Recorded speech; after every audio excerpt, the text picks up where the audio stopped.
UPSC prelims 2026 को ध्यान में रखते हुए अब तो बहुत टाइम कम रह गया है, तो ये वीडियोस की जो सीरीज हो रही है आज से मैं शुरू कर रहा हूँ मोस्ट एक्सपेक्टेड क्वेश्चंस। मैंने कुछ एरियाज जो मैंने आपको बताया था रिवीजन करने के लिए वहां कर लिया होगा आपने। अब क्या है कि हम अगले कुछ दिनों तक मोस्ट एक्सपेक्टेड इकोनॉमी क्वेश्चंस का एक वीडियो लेके सीरीज लेके आ रहे हैं कि इसमें एक क्वेश्चन लूंगा मैं जो मेरे हिसाब से बहुत एक्सपेक्टेड है क्वेश्चन, वो आ सकता है, उस क्वेश्चन का आंसर बताऊंगा और उस क्वेश्चन से रिलेटेड जो कॉन्सेप्ट्स है वो आपको मैं डिस्कस करूंगा और मैं ये बताऊंगा कि ये क्वेश्चन मैंने क्यों लिया है और क्यों ये मतलब आपके एग्जाम के लिए महत्वपूर्ण है और इस बात के चांसेस हैं, मैक्सिमम चांसेस इस बात के हैं कि क्वेश्चन वैसा आ जाए। देखिए क्वेश्चन क्या है, मे बी थोड़ा सा आपको क्लियर नहीं हो रहा होगा या फिर आप, मैं इसके लिए अब मैं बोल भी दे रहा हूं आप इस चीज को लेकर के। क्वेश्चन है डिजिटल पब्लिक इंफ्रास्ट्रक्चर डीपीआई के संदर्भ में निम्नलिखित कथनों पे विचार कीजिए। Discuss about DPI digital public infrastructure. ठीक है, स्टेटमेंट 1, डीपीआई केवल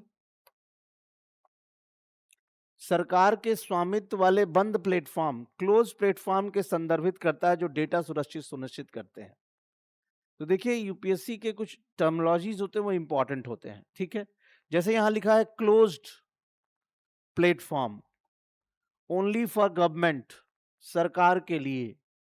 ये स्टेटमेंट कैसा है कि केवल डीपीआई का यूज गवर्नमेंट कर सकती है या कोई और कर सकता है, इसमें एक स्टेटमेंट दिया हुआ है। तो ये ट्रैप होता है, यूपीएससी ऐसे क्वेश्चन पूछता है कि इसको पहले डीपीआई समझते हैं कि नहीं समझते हैं, फिर इसके एप्लीकेशंस को यूज कौन कौन कर सकता है, क्या केवल गवर्नमेंट कर सकती है या कॉमन मैन भी कर सकता है। ये कुछ बेसिक बेसिक ट्रैप होते हैं जिनको आपको देखना है एग्जाम के समय। दूसरा क्या है मैं अभी बता नहीं रहा हूं, देखिए दूसरा स्टेटमेंट बना है भारत में इंडिया स्टैक में आधार, यूपीआई भुगतान और डिजी लॉकर डेटा एक्सचेंज इसके प्रमुख स्तंभ हैं।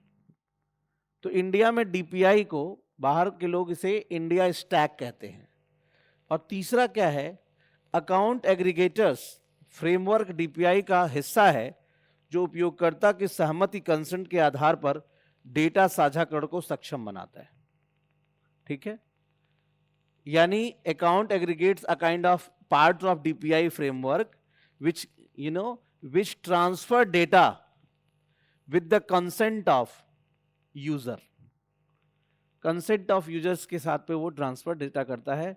जिसमें कहता है कितने कथन सही हैं, कौन कौन नहीं, how many statements are true, 1 2 all true, कोई भी नहीं। ठीक है, तो अब ये है क्या डीपीआई डिजिटल पब्लिक इंफ्रास्ट्रक्चर, इसको थोड़ा समझते हैं और उसके बाद से इस क्वेश्चन को फिर से हम सॉल्व करेंगे। क्वेश्चन हमने देख लिया, पहला है केवल स्टेट गवर्नमेंट केवल इसे यूज कर सकता है, प्राइवेट कर सकता है कि नहीं। दूसरा इंडिया स्टैक क्या है, तीसरा अकाउंट एग्रीगेटर्स क्या होता है, ये चीज को समझते हैं। ठीक है, तो डीपीआई डिजिटल पब्लिक इंफ्रास्ट्रक्चर, इसको एक कहानी से समझाता हूं आराम से। ठीक है, जैसे ये कौन है, केपी सर है और ये कौन है, भोलू, मान लो उनका स्टूडेंट है, या फिर क्योंकि स्टूडेंट तो भोले ही होते हैं तो ये भोलू है। तो भोलू ने कहा कि सर मैं एक दुकान या एक शॉपकीपर है समझ लो भोलू, मैं एक दुकान खोल रहा हूं सर, लेकिन मुझे बड़ी दिक्कतें हो रही हैं। बोले क्या दिक्कतें हो रही हैं भाई तुम्हें, बोले दिक्कतें ये हो रही है कि सर मुझे अपनी बैंक से लोन लेना है, उसमें प्रॉब्लम हो रही है, बहुत चक्कर काटने पड़ रहे हैं। दूसरा सर मेरी फाइलें अटकी पड़ी हुई हैं, वो भी बड़ी दिक्कत हो रही है। और तीसरा सर कि मुझे लोग आते हैं तो जब मैं क्या कहते हैं चलाते हैं यहाँ पे या फिर कुछ सामान लेते हैं मेरे यहाँ से, तो सर छुट्टे की बड़ी प्रॉब्लम होती है, ये भी बड़ी समस्या है। तो सर मैं इन 3 समस्याओं से जूझ रहा हूं। तो केपी सर ने कहा देखो भाई ऐसा है, ये पुरानी समस्याएं थी, ये नया भारत है। नए भारत ने क्या किया है, एक डिजिटल हाईवे बनाया है, इसे डिजिटल पब्लिक इंफ्रास्ट्रक्चर कह सकते हो, डीपीआई। तो डीपीआई क्या है, एक हाईवे की तरह है। तो हाईवे सरकार ने बनाया, तो क्या उस पर सरकार ही केवल चलती है, बताइए, सभी लोग चलते हैं। तो पहला स्टेटमेंट याद कीजिए, क्या डीपीआई सुविधा केवल गवर्नमेंट के लिए है, क्लोज प्लेटफॉर्म है? नहीं भाई। तो डीपीआई क्या है? एक ऐसा प्लेटफॉर्म है जिस पे सरकार भी यूज कर सकती है, एक तरीके से ऐसा हाईवे है, ऐप भी यूज कर सकते हैं, बैंक भी यूज करते हैं, सारे यूज कर सकते हैं इसको। तो डीपीआई की तुलना हम ये कर सकते हैं एक डिजिटल पब्लिक इंफ्रास्ट्रक्चर, एक डिजिटल हाईवे। अब क्या प्रॉब्लम्स कैसे सॉल्व होंगी, समझो इसको। अब देखो प्रॉब्लम ये होगी, इसकी पहली प्रॉब्लम क्या थी? इसकी पहली प्रॉब्लम ये थी कि मुझे लोन लेने में समस्या हो रही है। तो लोन लेने में समस्या होती है तो उससे क्या होता है कि बहुत आसानी से, अब इसकी प्रॉब्लम पे समझे, अच्छा चलो ठीक है, पहले प्रॉब्लम ही समझ लेते हैं। लोन लेने में समस्या होती है, तो लोन लेने में समस्या होती है तो उसमें क्या है कि डिजिटल पब्लिक इंफ्रास्ट्रक्चर ने एक शुरू किया अकाउंट एग्रीगेट्स। अकाउंट एग्रीगेट्स क्या कॉन्सेप्ट है? बहुत सिंपल है। भोलू को लोन लेना था, उसे अपनी 6 महीने की क्या कहते हैं अकाउंट स्टेटमेंट देना होगा, अपना आधार देना होगा, हो सकता है वो आईटीआर भरता होगा, इनकम टैक्स रिटर्न, वो उसे जमा करना होगा। ऐसे में क्या करेगा, इसकी सहमति से, किसके? भोलू की सहमति से अब बैंक सारे उसके डिटेल फेच कर लेगा और उसका तुरंत लोन पास हो जाएगा। ये आसानी है कि यानी उसको वो बैंक कहेगा कि भैया ऐसा है, जिस बैंक से स्टेटमेंट लेना वो देखो, आपके आईटीआर का डिटेल मैं फिच कर लेता हूं, सारे डिटेल एक प्लेटफॉर्म पे क्या कर लिए जाएंगे? फेच कर लिए जाएंगे, यानी ले लिए जाएंगे। इसे हम कहेंगे क्या? Account aggregates. ये डीपीआई का पार्ट है। इसका तीसरा याद कीजिए आप, तीसरा ऑप्शन क्या है? इसकी दूसरी समस्या क्या थी? इसकी दूसरी समस्या ये थी कि सर हमें लाइसेंस नहीं मिल रहा है, पहचान नहीं हो रहा है।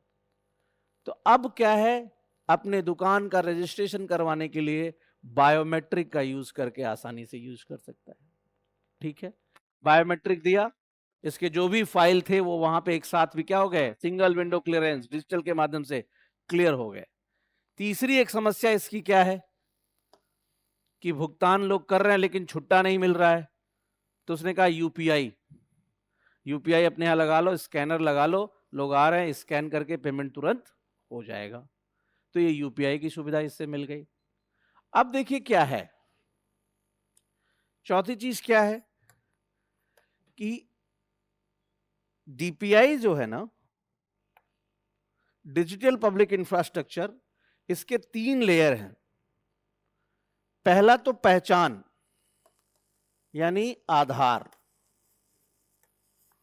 दूसरा भुगतान यूपीआई, और चौथा जो लेयर होता है वो है डिजी लॉकर यानी डेटा ट्रांसफर। तो आधार, भुगतान और डेटा ट्रांसफर, ये 3 इसके लेयर हैं और इन्हीं को मिला के इंडिया स्टैक कहा जाता है। क्या कहा जाता है? India stack. ठीक है, Aadhaar, payment and DigiLocker data exchange. तो ऐसे में क्या है, आप देखिए इसका अगर पहला क्वेश्चन मैं दिखाऊं आपको तो क्या कह रहा है, क्या डीपीआई केवल सरकार के लिए? नहीं। इंडिया स्टैक, आधार, यूपीआई, डिजी लॉकर, सही।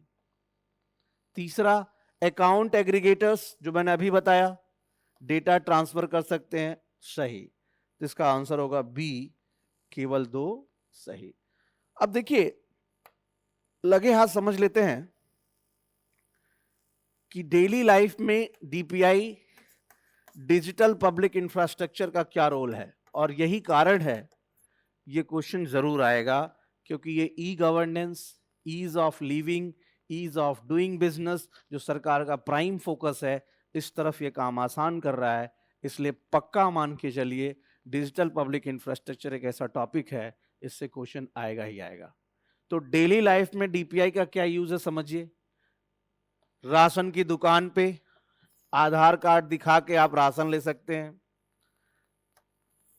देखिए ये क्या है, आयुष्मान भारत डिजिटल मिशन। आयुष्मान भारत का एक आपको यूनिक आईडी बनाई जाएगी। पिछली बार आप आयुष्मान भारत समझते हैं ना कि स्कीम है जो किसानों को या छोटे गरीबों को स्वास्थ्य की इंश्योरेंस देती है 5 लाख तक की। तो अब क्या किया कि आयुष्मान भारत से इलाज आप कहीं करवाओ, आपकी एक आईडी होगी, वो डाली जाएगी, आपका पूरा डिटेल आ जाएगा। ये ऐसा काम कर रहा है इससे, ठीक है। डीबीटी, डायरेक्ट बेनिफिट ट्रांसफर, जितनी डीबीटी किसान को मिलती है सबको एक साथ लिंक करके सारा डिटेल उसको मिल सकता है। फिर आप देखिए ओएनडीसी, अकाउंट एग्रीगेट्स, मैंने बताया आपको लोन लेना हो तो अब लोन लेने के लिए बस अपनी सहमति दे दीजिए, सारा आपका डिटेल बैंक खुद ले लेगा। इधर ओएनडीसी क्या है, ई कॉमर्स कंपनियों में सुविधा दे, जैसे फ्लिपकार्ट, अमेजॉन आप पे जा रहे हैं तो आप फ्लिपकार्ट पे गए तो क्या कहते हैं, डिजिटल पब्लिक इंफ्रास्ट्रक्चर के नाते अब वहां पे सारी डिटेल आपको वहीं मिल जाएगी कि मान लीजिए आपको ये पेन लेना है तो फ्लिपकार्ट पे इस रेट का है, अमेजॉन पे इस रेट का है, दूसरे पे जिप्टो पे इस रेट पे, ब्लिंकिट पे इस रेट पे है, और साथ ही आसपास की छोटी दुकानों पे वो किस रेट पे है वो भी वहीं दिखा दिया जाएगा एक साथ एक ही जगह पे। तो आपको दुकान से खरीदना हो दुकान खरीद लीजिए, बड़े ई कॉमर्स कंपनी से खरीदना हो वहां से खरीद लीजिए। ये दोनों काम आपके क्या हो गए, आसान हो गए। तो ऐसे कॉन्सेप्चुअल क्वेश्चंस आते हैं। आई होप ये क्वेश्चन आपको ठीक लगा होगा, और ऐसे ही क्वेश्चंस मैं आपको टिल योर एग्जामिनेशन में रोज लेके आऊंगा एक क्वेश्चन, और I think it would be helpful for you. Thank you so much.